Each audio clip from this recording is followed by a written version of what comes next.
जय हिंद जीत YouTube classes में आपका स्वागत है। मित्रों, हम पिछले 4 पार्ट में विद्रोह का प्रारंभ, नसीराबाद में क्रांति, भरतपुर में क्रांति, फिर नीमच में क्रांति, देवली में क्रांति, टोंक में क्रांति, कोटा में क्रांति, आउवा एरनपुरा में क्रांति, त्यात्या टोपे और राजस्थान पढ़ चुके हैं। अब हम 1857 के विद्रोह के अन्य तथ्य पढ़ रहे हैं और अन्य तथ्यों में देखेंगे साहित्यकारों का योगदान। किसका योगदान? साहित्यकारों का योगदान। विद्रोह में साहित्यकारों ने क्या योगदान दिया, बाद के कुछ साहित्यकारों ने और उस वक्त के साहित्यकारों ने कुछ लिखा है विद्रोह के बारे में, तो एक एक के बारे में हम पढ़ेंगे। सबसे पहले पढ़ेंगे सूर्यमल मिश्र के बारे में। किसके बारे में पढ़ेंगे? सूर्यमल मिश्र, ये चारण थे, बूंदी के शासक राम सिंह के दरबारी थे। सूर्यमल मिश्र, ठीक है, किसके दरबारी थे? बूंदी के राम सिंह के दरबारी। बूंदी के राम सिंह के दरबारी, बूंदी के शासक थे, राम सिंह के दरबारी थे ये, ठीक है। इन्होंने अपनी रचना, कौन सी? इन्होंने कई सारी रचनाएं लिखी है, सतीरासो, राम रंजाट, है ना, वंश भास्कर, वीर सतसई वगैरह कई रचनाएं लिखी है। लेकिन 1857 के विद्रोह के संदर्भ में इन्होंने लिखा है अपनी रचना वीर सतसई में। कौन सी रचना में? वीर सतसई। इनकी रचना है वीर सतसई में इन्होंने क्रांतिकारियों की प्रेरणा, क्रांतिकारियों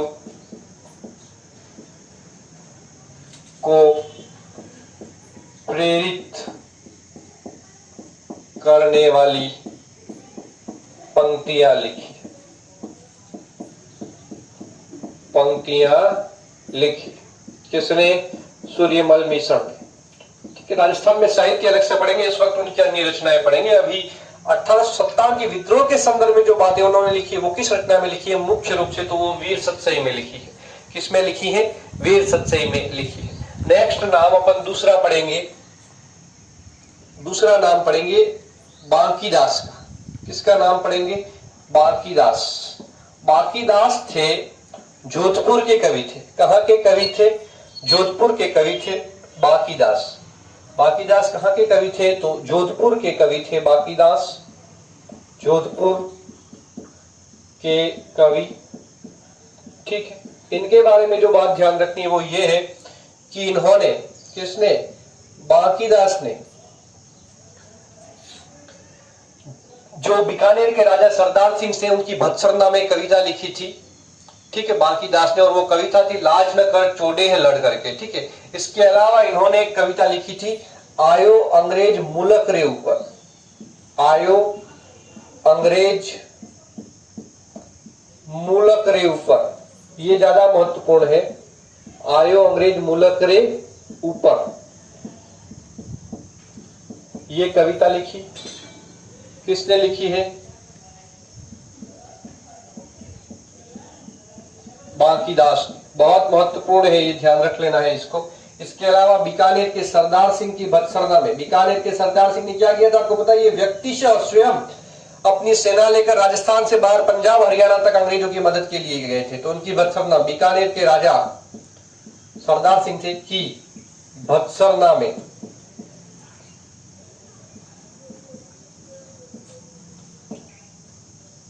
क्या लिखा? लाज न कर, लाज न कर चोडेह लड़।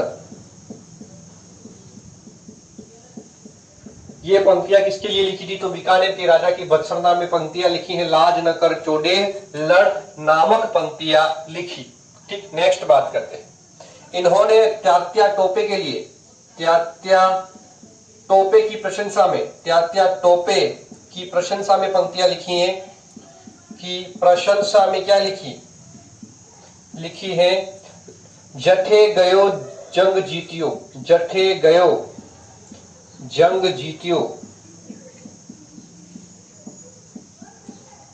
जठे गयो जंग जीतियो बिन रणखेत, है ना। ये पंक्तियां किसने लिखी है? तो बांकीदास ने। और किसके लिखी है?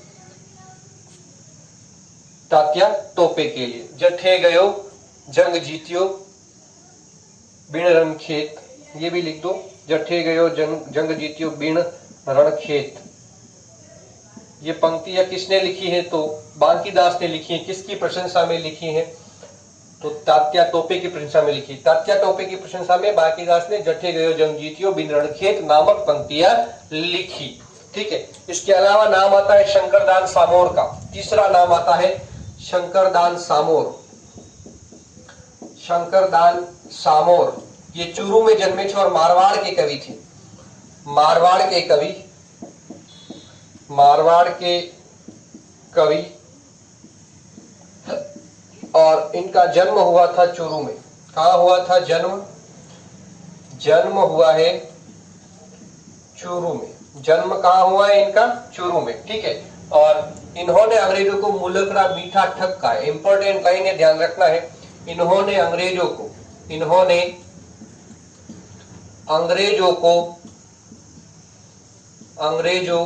को क्या कहा है? मुलकड़ा मीठा ठग कहा है। मुलकड़ा मीठा ठग, मीठा ठग कहा है। अंग्रेजों को क्या कहा इन्होंने? मुलकड़ा मीठा ठग कहा है। इसके अलावा भी और कवियों के नाम आते हैं। इनके केवल इतना याद रखना है कि कहाँ के थे। तो कवि दलजी, कवि दलजी, दलजी कहाँ के थे? तो वागड़ के। और वागड़ में भी कहा डूंगरपुर के थे। कवि दलजी डूंगरपुर के थे। ठीक है, याद रख लेना है। नेक्स्ट नाम आते हैं पूर्ण सिंह और हुलासी। कौन से नाम आते हैं? पूर्ण सिंह और हुलासी। पूर्ण सिंह और हुलासी, हुलासी दोनों अलग अलग नाम है। और ये दोनों कहाँ के थे? तो भरतपुर के थे। भरतपुर के कवि थे। कहाँ के कवि थे? भरतपुर के कवि। इन्होंने भी 1857 के संदर्भ में, जो विद्रोह हुआ उसके संदर्भ में काफी कुछ लिखा है। ये जो थे सूर्यमल मिश्र, इनके बारे में ध्यान रखना। उन्होंने विद्रोह के दौरान कई सामंतों को पत्र लिखा था कि वो अंग्रेजों का विरोध करें। इसके लिए ये प्रत्यक्षदर्शी थे सूर्यमल मिश्र। ठीक है। तो हाँ, अब देखते हैं हम। एक लाइन लिख लेनी है कि जो जयपुर के राजा थे राम सिंह द्वितीय, उन्होंने अंग्रेजों की भरपूर मदद की थी 1857 के विद्रोह में। इस वजह से अंग्रेजों ने उन्हें सितार-ए-हिंद की उपाधि दी थी और कोटपुतली का परगना दिया था। तो अंग्रेजों ने क्यों दी थी? तो मदद की थी ना। अंग्रेजों ने जयपुर के शासक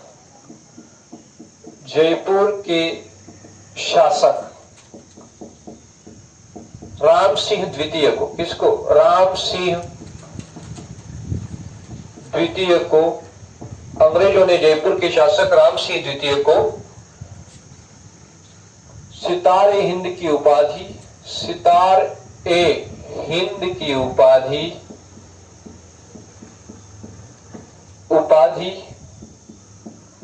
व कोटपुतली का परगना दिया था। क्यों दिया था? तो अंग्रेजों की भरपूर मदद की थी, इसलिए कोटपुतली का परगना दिया था। याद रखना है, पूछा गया प्रश्न है। परगना दिया था। ठीक है, बहुत महत्वपूर्ण है। ये सितार-ए-हिंद की उपाधि दी थी और कोटपुतली का परगना दिया था।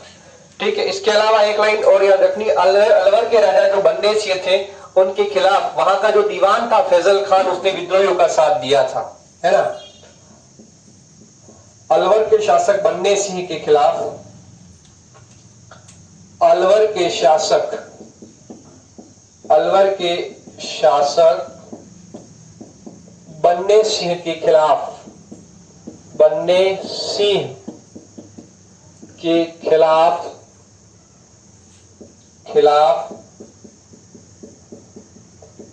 उसके दीवान क्या नाम था? फैजल खान ने विद्रोहियों का साथ दिया था। विद्रोहियों का साथ दिया था। ये दो बातें हो गई। अब हम पढ़ते हैं अमरचंद बाठिया के बारे में। किसके बारे में पढ़ते हैं? अमरचंद बाठिया के बारे में पढ़ते हैं। बहुत ही महत्वपूर्ण है अमरचंद बाठिया। अमरचंद बाठिया के बारे में पढ़ते हैं। अमरचंद बाठिया बहुत महत्वपूर्ण है, ध्यान रखना है इनके बारे में कि अमरचंद बाठिया है वो मूलतः बीकानेर के निवासी थे।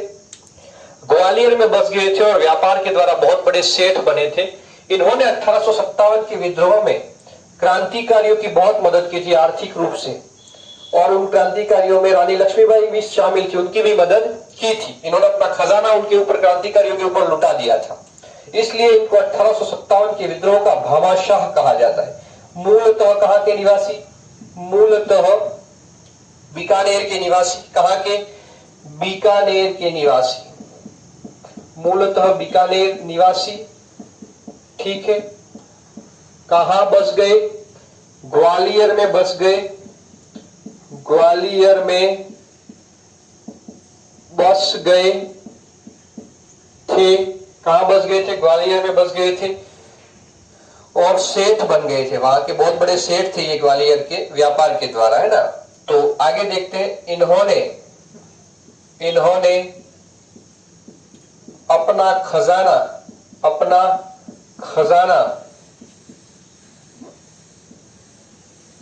अपना खजाना विद्रोहियों को सौंप दिया था ताकि वो विद्रोह के लिए अस्त्र शस्त्र जुटा पाए। विद्रोहियों को सौंप दिया था। विद्रोहियों में रानी लक्ष्मीबाई थी, उनकी भी मदद की थी, ये ध्यान रखना। विद्रोहियों को सौंप दिया था और विद्रोहियों में रानी लक्ष्मीबाई भी सम्मिलित थी।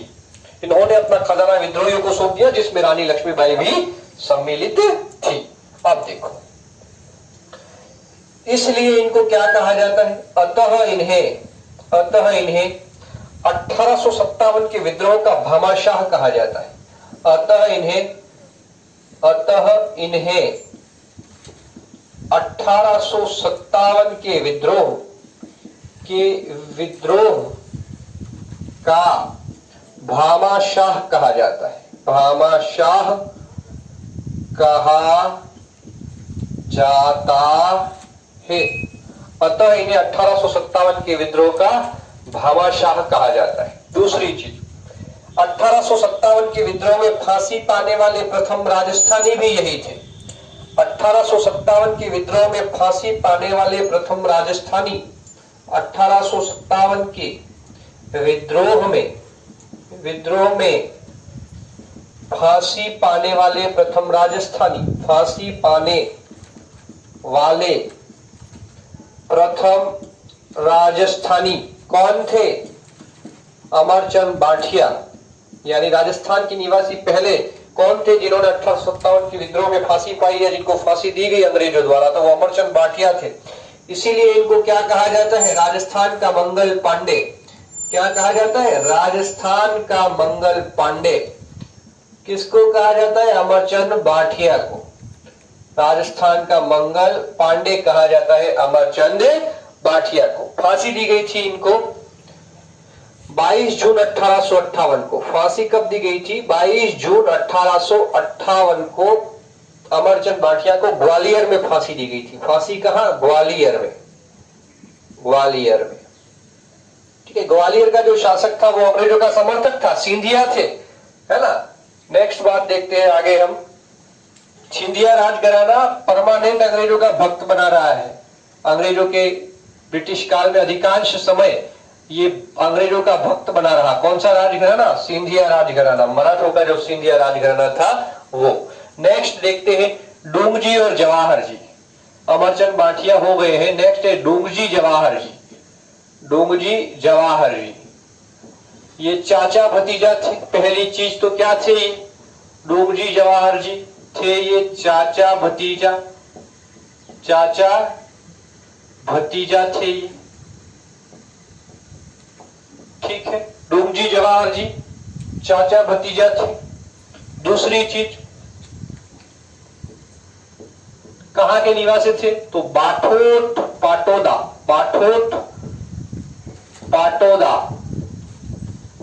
करके जगह है, बाठोद और पाटोदा, सीकर में। कहां के? सीकर के निवासी। है। इन्हें लोक देवता के रूप में भी पूजा जाता है। शेखावाटी के लोक देवता भी माने जाते हैं। शेखावाटी के लोक देवता भी माने जाते हैं। कौन? डोंगजी जवाहर जी। शेखावाटी के लोक देवता कौन? डोंगजी और जवाहर जी। देखो इनका जो क्रियाकलाप है, इनका काम था गरीबों को धन संपन्न बनाओ, गरीबों को लुटाओ पैसे गरीबों के ऊपर। कैसे?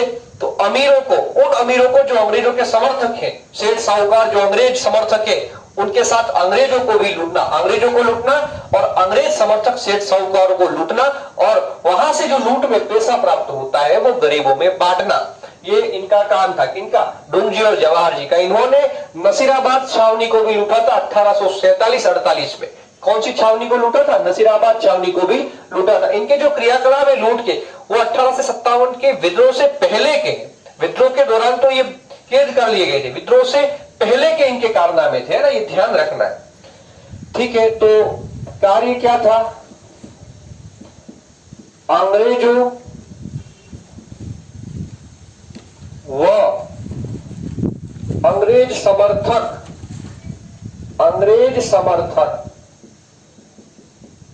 सेठ साहूकारों को लूटना, सेठ साहूकारों को लूटना इनका काम था। इनका काम था डोंगजी और जवाहर जी का। वह धन, जो लूट का धन था, धन गरीबों में बांट देना, गरीबों में बांट देना। रोबिन हुड स्टाइल है ना, गरीबों में बांट देना इनका काम था। ठीक है, इनके सहयोगी इनके थे लोटिया जाट। सहयोगी लोटिया जाट, इनको कहीं कहीं लोठू भी कहा गया, लोटिया जाट, लोठू भी कहा गया, और कर्णा मीणा।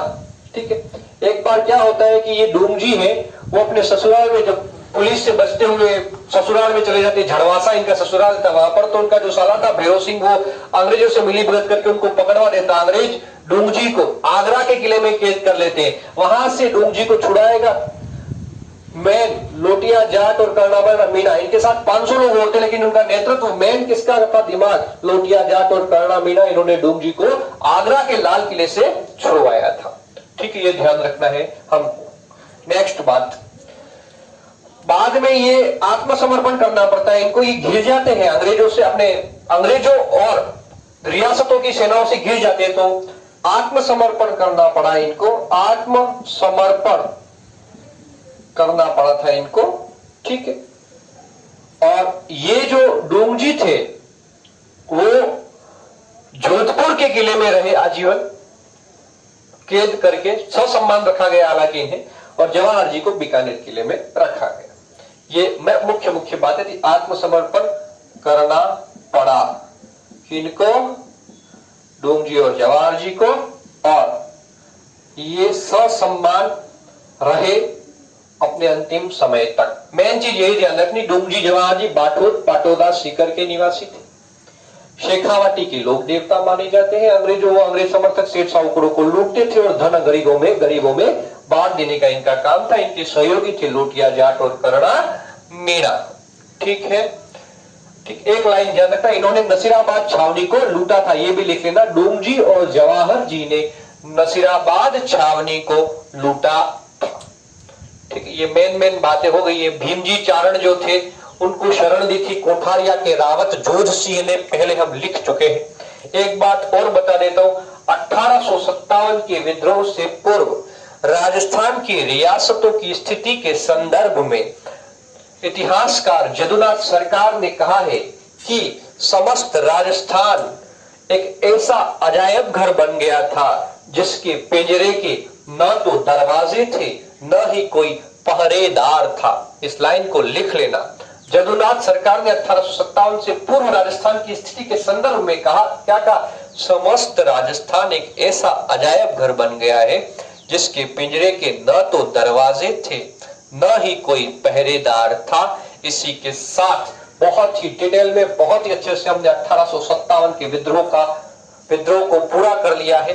जय हिंद, जय भारत। बहुत बहुत शुक्रिया। आगे इसका टेस्ट होगा। 2 टॉपिक हम पढ़ चुके हैं, गुर्जर प्रतिहार वंश बहुत अच्छे से, और 1857 का विद्रोह। आगामी समय में इनका टेस्ट लिया जाएगा। जय हिंद। चैनल को अधिक से अधिक शेयर करें और सब्सक्राइब करें। शुक्रिया।